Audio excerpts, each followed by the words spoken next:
മുത്തുനബിയുടെ സവിധത്തിലേക്ക് ഒരു വ്യക്തി കടന്നു വന്നുകൊണ്ട് മുത്തുനബിയോട് ചോദിക്കുന്നുണ്ട്, യാ റസൂലല്ലാഹ്, അള്ളാഹുവിൻ്റെ തിരുദൂതരെ, ഞാൻ അങ്ങയുടെ മേൽ ധാരാളം സ്വലാത്തുകൾ നിർവഹിക്കുന്ന ഒരു വ്യക്തിയാണ്. ഫകം അജഅലുലക മിൻ സ്വലാത്തി, എൻ്റെ സ്വലാത്തിൽ നിന്നും ഞാൻ എത്രയാണ് അങ്ങേക്ക് വേണ്ടി നിർവഹിക്കേണ്ടത് നബിയേ എന്ന ചോദ്യത്തിന് മുത്തുനബിയുടെ മറുപടി, മാ ശിഅത, മോനെ നീ എത്രയാണ് ഉദ്ദേശിക്കുന്നത് അത്രയുമാകാം. 4-1 സ്വലാത്ത് ഞാൻ നിർവഹിച്ചോട്ടെ റസൂലേ എന്ന ചോദ്യത്തിന് മുത്തുനബിയുടെ മറുപടി, മാ ശിഅത വ ഇൻ സിത്ത ഫഹുവ ഖൈറുൽ ലക, നീ ഉദ്ദേശിച്ച എത്രയും നിനക്ക് ചൊല്ലാം. 4-1 നീ കൂട്ടുകയാണെങ്കിൽ, വർദ്ധിപ്പിക്കുകയാണെങ്കിൽ അത് നിനക്ക് ഉത്തമം തന്നെയെന്ന് മുത്തുനബിയുടെ വീണ്ടും ഒരു പ്രതികരണം. അദ്ദേഹം ചോദിക്കുന്നുണ്ട്, ഓ നബിയെ, അങ്ങനെയെങ്കിൽ എൻ്റെ ഒരു ദിവസത്തിൻ്റെ പകുതിയും, അന്നിസ്ഫ പകുതിയെയും അങ്ങേക്ക് സ്വലാത്ത് ചൊല്ലാൻ വേണ്ടി ഞാൻ വിനിയോഗിക്കട്ടെ എന്ന ചോദ്യത്തിന്, മാ ശിഅത, മോനെ നീ ഉദ്ദേശിച്ച അത്രയും നിനക്കാകാം.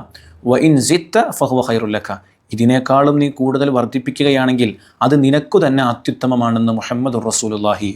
അദ്ദേഹം വീണ്ടും ചോദിക്കുന്നു, അസ്സുലുസൈനി യാ റസൂലല്ലാഹ്, എൻ്റെ ജീവിതത്തിൻ്റെ 2/3 ഭാഗവും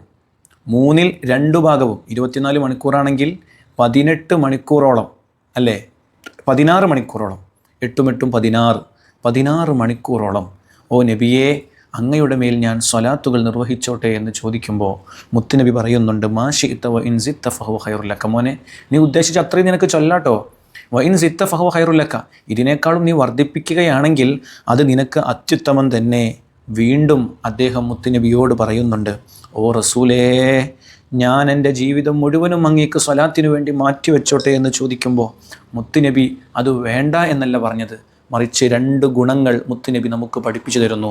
നീ അങ്ങനെ നിൻ്റെ ജീവിതത്തിലെ സദാസമയവും സ്വലാത്തിലൂടെയാണ് നീ നിർവഹിക്കുന്നതെങ്കിൽ നിൻ്റെ ടെൻഷനുകൾ അതേ ഇല്ലാതെയാവുകയും അതുപോലെ തന്നെ നിൻ്റെ പാപങ്ങൾ റബ്ബ് സുബ്ഹാനഹു വ തആല പുറത്തു തരുമെന്നുമാണ് മുത്തുനബി സല്ലല്ലാഹു അലൈഹി വസല്ലമ തങ്ങൾ നമ്മെ പഠിപ്പിക്കുന്നത്. അതുകൊണ്ട് മുഅ്മിനീങ്ങളെ, സ്വലാത്ത് ചൊല്ലലിലൂടെ നമുക്ക് മനസ്സമാധാനവും ആഖിറത്തിലേക്കുള്ള വിജയവും നമുക്ക് ലഭിക്കുന്നു. നാഥൻ തുണക്കട്ടെ. അസ്സലാമു അലൈക്കും വറഹ്മത്തുള്ളാഹി.